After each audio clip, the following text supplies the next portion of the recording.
Once upon a time, you and all your kind lived underneath bridges, had ridges for ribs that dropped off into empty chests as if your hearts were all stolen treasures.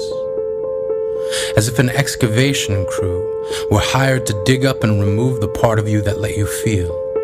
And while the world above you invented the wheel, you stayed put, knowing it would one day need to roll over top of you to get to where it's going.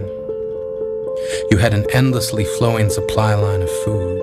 You began to brood over humanity and made meals of our hope, as if crushing our spirits would make your mirrors cast better reflections than the ones they gave.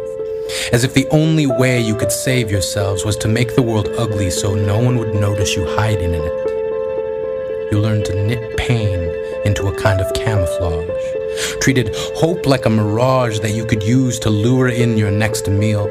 You lived off of our fears if you could taste what we feel. And every night, as the moon read bedtime stories to sunlight, you took darkness as an invite to head out into the world. You curled your hands into wrecking balls. Your breath became squalls. You made rocks rumble. You made land shiver.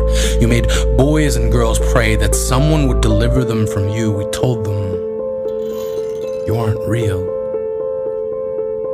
And then one day, the world changed. But you all stayed the same.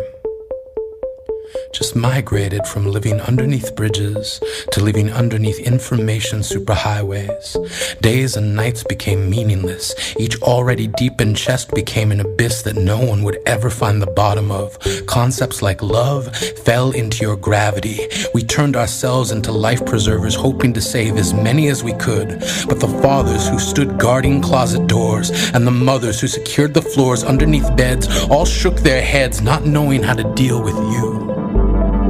You, who crept into our lives with tongues like knives, stabbing your words into our skin. You began uploading yourselves into our homes. You had computer screens for eyes and software for bones. You turned your hate into stones and hurled them at beauty as if you couldn't bear to see anything other than ugly, anything different. You had fingernails like flint and scraped them along decency, hoping we would be the ones to all catch fire. You all had smiles like one-way barbed wire, not meant to keep us out, meant to keep us in. Voice like a firing pin, you spoke in explosions. It isn't cute. It isn't funny. You've talked strangers into death and laughed. We will not let you make your dinners out of the things we feel.